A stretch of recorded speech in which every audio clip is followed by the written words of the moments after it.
Hello everyone, नमस्कार सभी को। आप सबका स्वागत है अपने यूट्यूब चैनल मोनिका मैम जी अकेडमी में। आज हम डिस्कस करेंगे पशु परिचर भर्ती 2024 के बारे में। यानी कि पशु परिचर एग्जाम है। पशु परिचर का जो एग्जाम है वो क्या है कि 1 दिसंबर से लेकर 3 दिसंबर तक है, दो पारियों में होने वाला है। तो इसके लिए क्या है कि क्या क्या मानो कि डॉक्यूमेंट साथ लेके जाना है और क्या क्या पहन कर जाना है। विशेषकर हम मेरी जो बहनें हैं मतलब कि शादीशुदा है उनके लिए एक और संदेश कि उनको क्या कौन से डॉक्यूमेंट लेके जाने हैं और उनको भी क्या क्या पहन के जाना है। चलो इसी वीडियो में आपसे डिस्कस करेंगे इन्हीं बातों पर। तो सबसे पहले बता देती हूँ कि पशु परिचर भर्ती 2024 है। पशु परिचर भर्ती 2024 का एग्जाम है।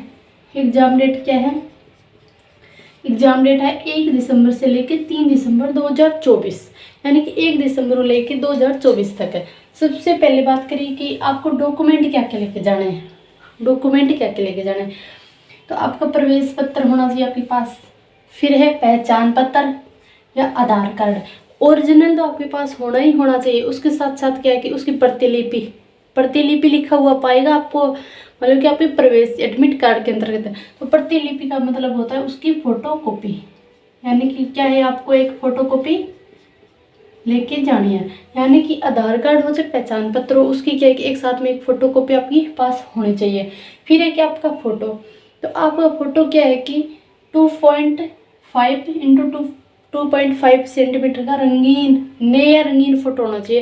यानी कि आई 5-10 दिन हम निकलवाइडो क्या हुआ है नई फोटो आपको चाहिएगी, क्योंकि पुरानी फोटो और नई फोटो ने मैच करवाना थोड़ा सा। मान लो कि अगर आपके पास 5-4 साल के पीछे की पुरानी फोटो पड़ी है और अब आप क्या है कि एग्जाम देने जा रहे हो, तो क्या है कि थोड़ा मोटा डिफरेंस जरूर होता है। तो इसलिए क्या है कि आप 5-10 दिन पहले की क्या है कि फ़ोटो निकलवा के तैयार रखो।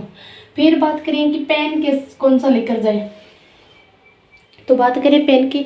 पेन से नीला ले लेना या ब्लैक काला ले लेना, कौन सा ले लेना, लेकिन पेन लेना कौन सा है वो देखना, कहीं पर भी आपके साथ कोई गड़बड़ी ना हो।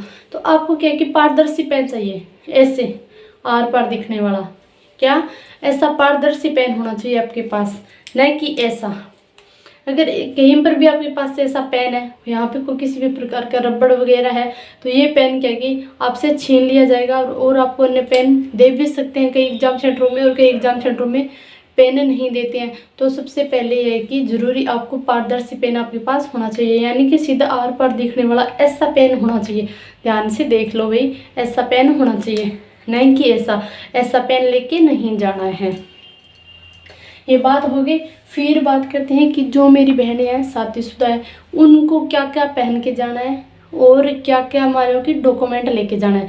तो और डॉक्यूमेंट तो भाई सेम ही रहेंगे आपके भी, क्योंकि आपकी भी फ़ोटो नहीं होनी चाहिए। यानी कि कुछ बहनें क्या कि शादी से पहले की फ़ोटो आपके पास रखती है और वही फ़ोटो लेकर चली जाती है, और फिर क्या कि उसको एग्जाम मान लो कि एग्जाम हॉल हो या सेंटर कहीं पर भी क्या उसको दिक्कतों का सामना करना पड़ता है। तो इसके लिए मैं आपको बता देती हूँ कि कुछ ये प्रॉब्लम भी आती है कि जब आधार कार्ड चेक करते हैं ना तब उसमें दिक्कत आती है। यानी कि जो मतलब शादी मतलब अगर हम भी मैं खुद राजस्थान से हूँ और हरियाणा में मेरी शादी हो चुकी है, तो क्या है कि मैं हूँ राजस्थान की बेटी, लेकिन हरियाणा में शादी होने के कारण क्या है कि आधार कार्ड का एड्रेस है वो चेंज हो गया है। एड्रेस चेंज होने के कारण क्या है कि कुछ दिक्कतों का सामना करना पड़ता है। तो इसलिए क्या है कि सभी बहनों से रिक्वेस्ट है, अगर किसी भी बहन की शादी मतलब अदर स्टेट में हो चुकी है, तो उसको क्या है कि आपको भी 10वीं या 12th की क्या कि आप DMC साथ में लेके जाना। 10वीं या 12वीं की क्या है कि आपकी मार्कशीट आपके पास होनी जरूरी है, क्योंकि वो फादर्स नेम देखते हैं आधार कार्ड में। मतलब कि आपका फॉर्म है वो मदर्स नेम और फादर्स नेम, यानी कि जाति के ऊपर आपको भरा जाता है। कुछ भी होते हैं कि अपना चेंज करवाते हैं तो हस्बैंड के नाम से भी हो जाता है, लेकिन नाम मदर का तो मदर का ही रहेगा। तो इसलिए क्या कि माता पिता का नाम होने के कारण मतलब फॉर्म में तो माता पिता का नाम है, लेकिन आधार कार्ड में क्या है कि हस्बैंड का नाम होने के कारण आपको दिक्कत होती है। तो इसलिए क्या है कि आप 10th या 12th की DMC या मार्कशीट साथ लेके जाओ। तो ये बहुत ज़रूरी सूचना है। फिर बात करिए कि पहन के क्या जाना है, भले ही बहन हो या भाई हो, वाले कि बड़े हो चाहे छोटे, उन सब के लिए मेरी एक रिक्वेस्ट है कि आप T-शर्ट पहन के जाओ। आधी बाजू वाली यानी माने हाफ बाजू वाली आप T-शर्ट पहन कर जाओ। अगर भी बिना जेब वाली जर्सी यानी कि स्वेटर पहन के जाते हो तो बिना जेब वाले, लेकिन मुझे नहीं लगता कि आपको मान लो कि स्वेटर पहनने दिया जाएगा। अभी पीछे क्या है कि हमारा 22 फरवरी को रेट 2022 का एग्ज़ाम था 22 फरवरी को। तो उसमें भी क्या है कि हमारे बहुत ज़्यादा ठंड थी, उसी टाइम भी क्या है कि हमारे स्वेटर जूते सब कुछ निकलवा लिया गया था। तो इसलिए मैं कहती हूँ कि टी शर्ट वगैरह पहन के जाओ। फिर बात करें कि बहनों के लिए, तो किसी भी प्रकार का कोई भी आभूषण नहीं होना चाहिए भी, किसी भी प्रकार का कोई गहना नहीं होना चाहिए, भले कान का हो, नाक का हो, गले का हो, पग्गा हो, कहीं पर भी हो, किसी भी प्रकार का आपके पास आभूषण नहीं होना चाहिए। फिर बात करें कि पूरी आस्तीन के कपड़े होने चाहिए और हेयर पिन ना हो, यानी कि कुछ बहनें क्लिफे वगैरह डाल लेती है, हेयर बैंड डाल लेती है, वे नहीं होने चाहिए। और एक साथ में एक ज़रूरी सूचना और है कि जब आप यहाँ पे मतलब रबड़ वगैरह डालते हो बालों के अंदर, तो आपके पास क्या है, इतना बड़ा रबड़ नहीं होना चाहिए, ये बड़ा वाला रबड़ नहीं होना चाहिए।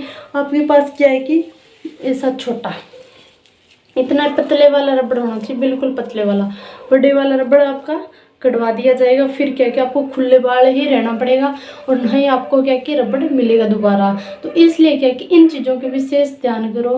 और यो वीडियो कि मेरी जो शादीशुदा बहनें हैं उन तक क्या कि ज़रूर पहुंचाओ ज़्यादा से ज़्यादा, क्योंकि कुछ बहनें उनको दिक्कत आ जाती है, कुछ बहनें बड़े हेयर बैंड डाल के चल जाती है, तो कुछ बहनें क्या कि डॉक्यूमेंट यानी कि आधार कार्ड में नाम चेंज होने के कारण उनको दिक्कतों का सामना करना पड़ता है।